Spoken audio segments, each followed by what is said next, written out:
అంతరిక్షం నుంచి అపరిచిత జీవులు వస్తాయని, భూమిని ఆక్రమిస్తాయని మనం దశాబ్దాలుగా సినిమాల్లో చూస్తున్నాం. కానీ ఆ ఏలియన్స్ రాక వెనుక ఉన్నది అంతరిక్షం కాదని, మన మధ్య ఉన్న కొందరు మనుషులని తెలిస్తే వినడానికి ఆశ్చర్యంగా ఉన్న ప్రపంచ ప్రఖ్యాతిగాంచిన whistle blower doctor Steven Greer కొన్ని సంచలన నిజాలను బయటపెట్టారు. ప్రాజెక్ట్ బ్లూ బీమ్ పేరుతో ఒక ఫేక్ ఏలియన్ ఇన్వేషన్ ని ప్లాన్ చేస్తున్నారని ఆయన చేసిన వ్యాఖ్యలు ఇప్పుడు ప్రపంచాన్ని కలవరపెడుతున్నాయి.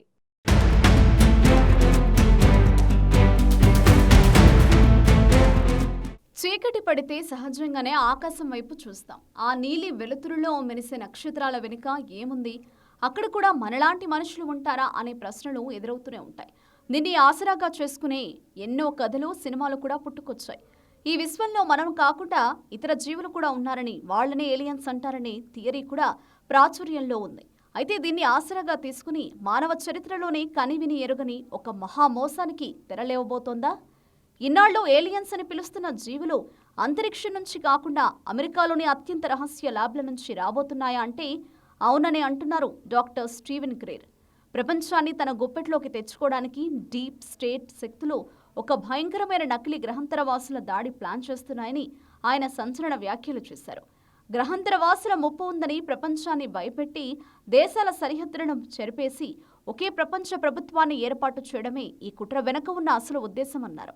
ఆయన చెబుతున్నది నిజమా లేక మరొక కుట్ర సిద్ధాంతమా అన్నది పక్కన పెడితే ఈ కథనం మాత్రం ప్రపంచవ్యాప్తంగా చర్చనీయాంశమైంది.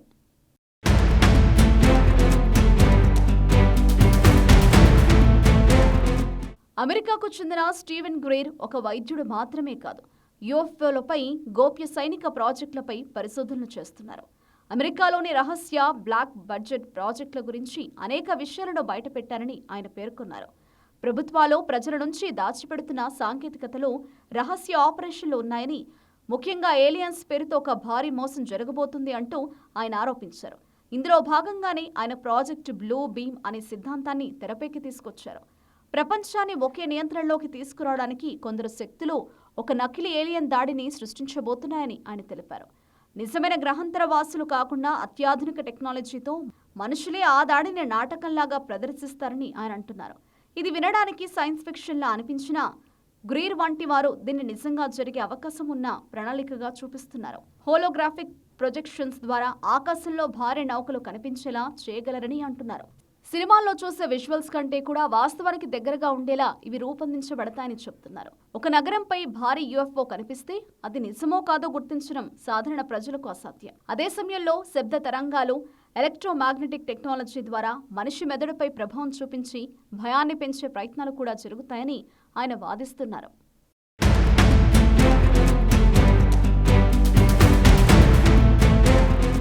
గతంలో పడ్డ యూఎఫ్ఓల నుండి కొన్ని దేశాలు టెక్నాలజీని సేకరించాయని, దాన్ని రివర్స్ ఇంజనీరింగ్ చేసి మరింత అభివృద్ధి చేశాయని గ్రీర్ వాదిస్తున్నారు. ఈ టెక్నాలజీ ద్వారా యాంటీ గ్రావిటీ వాహనాలు, అసాధారణ విమానాలు తయారు చేశారని కూడా ఆరోపిస్తున్నారు. ఇవన్నీ కలిపి ఒకరోజు ప్రజల ముందుకు తెచ్చి ఇది ఏలియన్ దాడి అని నమ్మించే ప్రయత్నం చేస్తారని అంటున్నారు. భయం అనే భావనను ఉపయోగించి ప్రజలను నియంత్రించడం చాలా సులభమని, ఒకవేళ ప్రపంచవ్యాప్తంగా ఒకేసారి ఏలియన్ దాడి జరుగుతున్నట్లు కనిపిస్తే దేశాల మధ్య ఉన్న విభేదాలు పక్కన పెట్టి ప్రజలు ఒకే రక్షణ కోసం ఎదురు చూస్తారని, అప్పుడు వన్ వరల్డ్ గవర్నమెంట్ ఆవిర్భవించే అవకాశం ఉందంటున్నారు. ఇది కేవలం రాజకీయ నియంత్రణ మాత్రమే కాదు, ప్రతి వ్యక్తి జీవితం మీద పూర్తి నిఘా పెట్టే వ్యవస్థగా మారుతుందని బ్లూమ్ బీమ్ ప్రాజెక్టు చెబుతోంది.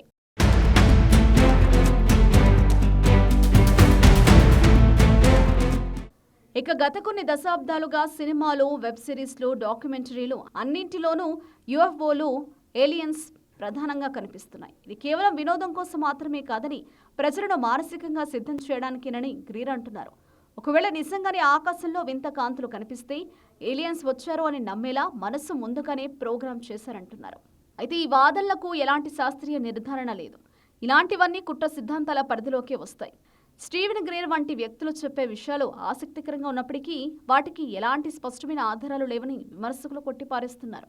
అయితే శత్రువు అంతరిక్షంలో లేడని, మన కళ్ల ముందే అధికార పీఠాల్లో కూర్చుని ఉన్నాడని స్టీవెన్ గ్రీర్ హెచ్చరిస్తున్నారు.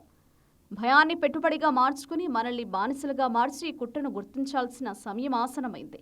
భవిష్యత్తులో కళ్ల ముందు జరగబోయే ఈ అతిపెద్ద మోసాన్ని ప్రపంచం ఎలా ఎదుర్కొంటుందో వేచి చూడాలి.